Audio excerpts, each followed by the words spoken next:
Wa syartu sholati kismani. Maka syarat sholat itu ada dua. Al awalu, yang pertama, syartul wujubi.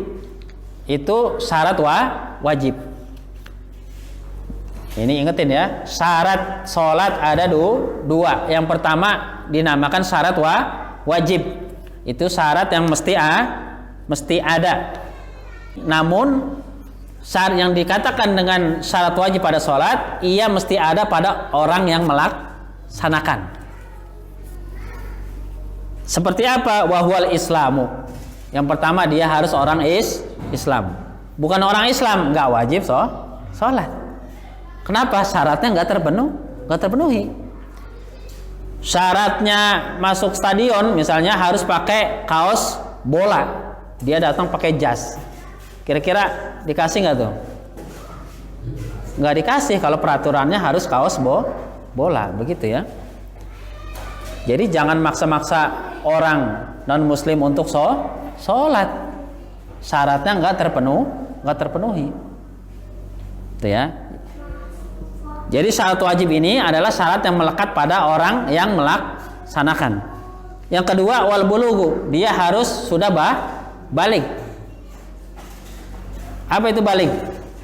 Yaitu satu fase ketika dia sudah mendapatkan kewajiban dalam beragama. Umumnya atau lazimnya baliknya laki-laki ditandai dengan dia mimpi basah. Mimpi dewasa itu ya, mimpi enak. Nah, kalau perempuan baliknya ditandai dengan datangnya haid. Jadi kalau dihitung umurnya itu lazimnya baliknya laki-laki itu umur berapa? Umur sekitar 15 tahun ya. Atau sekarang mungkin ya lulus SD lah. Meskipun itu belum juga ya. Lulus SMP 15 tahun baru dibilang wajib. Meskipun anak sekarang kita nggak tahu ya, ada yang maksa duluan. Belum mimpi basah dipaksa duluan. Ya. Seperti itu ya. Sementara anak perempuan itu datangnya haid. Ya kira-kira usia berapa? 9 atau seterusnya ya. Tapi biasanya baliknya lebih dulu ya. Kadang-kadang ST itu udah ada yang apa? Dia mendapatkan menstruasi. Kalau dia belum balik, maka dia nggak punya kewajiban sholat. Makanya itu bocah yang suka tiap hari sholatnya pada apa tuh? Pada berisik. Itu memang belum punya kewajiban untuk sholat. Tapi kenapa kita biarkan? Meskipun kadang-kadang cukup mengganggu. Kenapa? Karena litarbiyah, untuk mendidik mereka. Nanti khawatir kalau baru balik kita kenalkan dengan ibadah sholat ini, mereka nggak terbiasa dan nggak bisa, repot seperti itu. Kenapa? Karena melatih ibadah seperti melatih kebiasaan yang lain pun itu harus dimulai dari apa? Usia yang sangat dini atau belia atau sangat muda. Karena ibarat bambu itu masih muda, itu masih bisa apa? Masih bisa dibentuk macam-macam. Kalau udah tua, itu susah. Dandaninnya juga susah. Saya habis subuh tuh ngajarin bocah yang udah agak gede ya. Itu berkali-kali kadang-kadang masih nggak ingat, lupa. Kenapa? Karena konsentrasinya udah terlalu banyak. Kalau anak kecil pikirannya hanya hanya main. Ketika kita kasih pelajaran, maka hanya terbagi dua tuh, main dan pelajaran. Tapi kalau orang udah agak gede, ada main, ada urusan yang lain, ada urusan sekolah, ada urusan bisnis, ada urusan, makanya sulit nangkapnya, sulit ya, seperti itu. Yang ketiga, wal aqlu, syaratnya sholat atau syarat wajibnya sholat harus berakal. Jangan tuntut orang nggak punya akal untuk sholat. Tempo hari ada tuh ya, orang sholat di tengah jalanan ya, ribut di media sosial. Orang sholat di tengah jalanan sampai banyak kata-kata kotor di situ. banyak-banyak sumpah serapah. Loh kok orang sendirian dia, bukan rame-rame, sholat di jalannya sendiri di tengah jalan, di tengah tol atau apa tuh ya. Yang orang seperti ini ya memang apa? Memang hilang kewarasannya, memang orang gila beneran. Jangan tuntut orang gila untuk sholat seperti itu. Kalau ibadah aja orang gila nggak dituntut, apalagi pekerjaan yang lain, ya. Makanya tempo hari agak aneh itu ya, memilih pemimpin, baik anggota DPR atau presiden, itu orang gila diperbolehkan memilih. Itu agak aneh. Kenapa? Ibadah aja nggak boleh, apalagi urusan dunia seperti itu. Bukan ya nggak boleh, emang nggak boleh. Karena apa? Syarat wajibnya nggak terpenuhi. Gimana orang gila mau menyembah Allah Subhanahu wa Ta'ala? Orang dia juga akalnya udah tercabut. Syarat selanjutnya yang wajib bagi orang yang sholat, wa taharatu minal haid wa nifasi, harus suci dari haid dan nifas. Kalau dia haid, dia nifas, maka dia bebas, enggak sholat. Maka kalau ada laki-laki yang kepingin bebas sholat, maka dia harus bisa haid dan nifas. Itu ya. Artinya apa ya? Laki-laki nggak ada apanya. Laki-laki nggak ada halangannya untuk beribadah. Nggak ada. Apalagi sholat, nggak ada yang namanya mani atau penghalang seorang laki-laki untuk melaksanakan ibadah sholat. Nggak ada sepanjang umur, sepanjang hidup. Satu-satunya halangan bagi laki-laki muslim balik berakal, dia nggak ngerjain sholat, satu-satunya halangannya adalah kalau dia innalillahi wa inna ilaihi rajiun. Di luar itu nggak ada yang menurunkan kewajiban untuk sholat bagi laki-laki selama dia muslim, selama dia berakal, selama dia balik. Kalau perempuan masih ada, dia haid nifas, maka dia bebas nggak sholat. Itu syarat wajib. Ini berapa nih? Dikit lagi satu paragraf ya. As-sani syaratul adai. Yang kedua adalah syarat pelaksanaan. Jadi syarat sholat terbagi dua, syarat wajib dan syarat pelaksanaan. Wal mu'tabaru minas syuruti, dan yang dimaksud dengan syarat ini li sihhatis sholati, itu maksudnya adalah agar sholatnya itu dianggap sah qabla dukhuli, sebelum masuk ke dalam pelaksanaan sholat. Khamsun, yang yaitu ada 5. Syaratul ada, syarat pelaksanaannya ada 5. Al-awalu taharatul a'dha'i minal hadasil asghari wal akbari. Yang pertama, orang melaksanakan sholat, syaratul adanya dia harus suci anggota badannya dari hadas yang kecil maupun yang besar. Apa yang kecil? Yang kecil, hadas kecil adalah hadas ketika kita nggak punya wudu atau nggak punya tayamum, itu hadas kecil.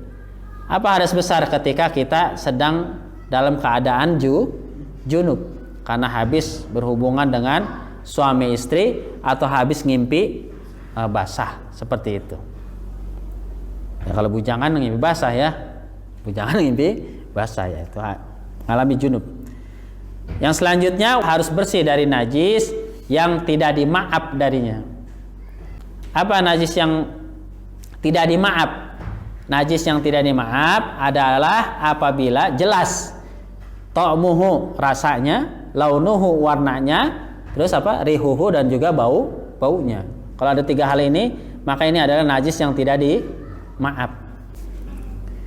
As-sani, syarat yang kedua, syarat adanya satrul aurati bilibasin tohirin, menutup aurat dengan pakaian yang suci. Syaratnya itu doang. Gimana kalau pakaiannya suci tapi boleh nyolong? Sah nggak sholatnya?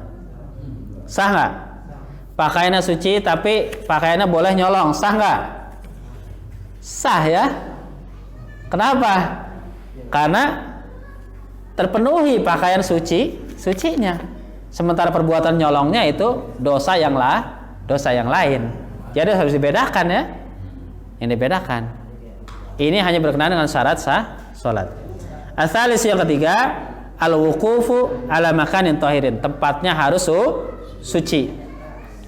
Ar-rabi'u al-ilmu bidukhulil waqti. Yang keempat, dia tahu sudah masuk waktu. Maka kalau belum masuk waktunya enggak wajib atau enggak sah salatnya. Al-khamis yang kelima, istiqbalul kiblati. Itu harus yakin dia menghadap kiblat. Jadi istiqbal kiblat di sini adalah dasarnya keyakinan. Kenapa? Karena kita nggak bisa memastikan bahwa kita memang benar-benar menghadap yang namanya ainul kiblah. Kenapa? Karena ainul kiblat itu adalah bangunan Ka'bah yang cuman berapa tuh? Sekitar 14 meter kali 14 meter ya, 14 meteran sekitar itu. Itu kiblat ainul Ka'bahnya itu. Sekarang kita di Indonesia nih. Apakah kita dapat memastikan bahwa kita menghadap Ka'bah yang 14 meter itu? Bisa nggak memastikan? Nggak bisa. Makanya istiqbalul kiblati di sini ijtihad ulama itu atas dasar keyakinan. Untuk orang yang berada di Mekah, dia harus yakin menghadap ainul Ka'bah. Sementara orang yang di luar Mekah atau di luar Arab Saudi, dia cukup menghadap yang namanya jihatul Ka'bah atau arah Ka'bah. Ya kayak kita sekarang ya. Itu ke arah barat, melenceng dikit ke kanan. Meskipun keyakinan ini juga harus ditopang dengan satu hitungan tersendiri ya, hitungan yang kita memang tahu. Karena nggak mungkin satu keyakinan itu lahir secara tiba-tiba. Mungkin nggak? Mungkin nggak kita belum tahu sesuatu itu secara detail. Mungkin nggak kita langsung yakin aja? Nggak mungkin ya. Misalnya ada orang nih pinjam duit ke kita sekali, dia bayar mulangin. Pinjam lagi, kita pinjemin lagi, dia tepat waktu bayar lagi. Kira-kira pas ketiga dia minjem lagi, kita bakal kasih dia nggak? Bakal kasih nggak? Kasih. Kenapa? Karena kita yakin dia 2 kali mulangin terus.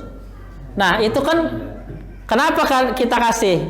Karena kita yakin. Di mana kita yakin? Karena kita ada pengalaman.